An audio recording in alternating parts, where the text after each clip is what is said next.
So this is most scrimmage yards by a Brown this year for the first 6 games, and it's not great. Jerome Ford 351 yards. Cooper, who they just traded yesterday, 250. Then Judy 248. Foreman 170, and Deshaun Watson 148. Again, that's through 6 games. The offense is struggling to move the football, and I think we kind of hit on it. You're looking at first and 15, first and 20, second and 13. And in the NFL, you're going to get killed offensively when you're in those situations. Yeah, I would challenge you to find a good Browns offense stat right now. Like that would kind of catch me off guard to have that discussion because I'm pretty sure, and I'm saying that because I've done it.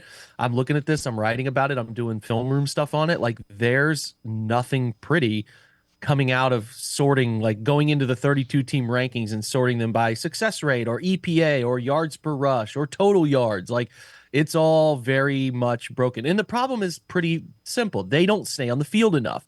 And this started to become a little bit of a problem last year, Dave, where they were, and this is, I mean, that's kind of been a slow trickle effect over Kevin's first 4 years.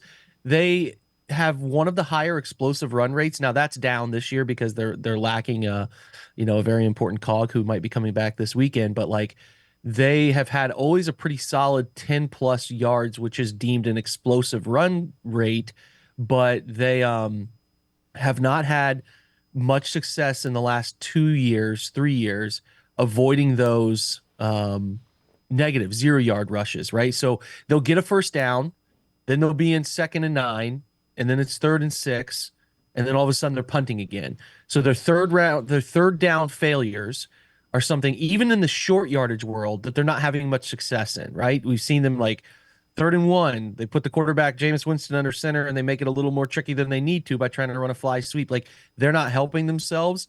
And then if you consider that the early down stuff, they're taking too many sacks. So to your point, Dave, they're like first and 10 turns into second and 14, or in theory, they're driving in the early portion of the first quarter in Philly, and they take a sack on a screen out near midfield, and it goes from first and 10 or second and medium to third and 19. Like that's what they're doing too much. They take too many penalties, they take too many negatives, including sacks, and they don't run it efficiently enough and throw it efficiently enough to put themselves in consistent short yardage third down situations where you can be a little bit more run pass ambiguous. So like that recipe with the untimely penalties, delay of games in the last game. Then there was another situation. I think that they had a couple false starts that hurt them. That's how you're not on the field enough. And you would agree with me, if you're not getting explosive plays deep downfield and you're not continuing enough drives, keeping things alive on third down. They had an 0 for 25 streak going, Dave, on third downs. Like it was unbelievable.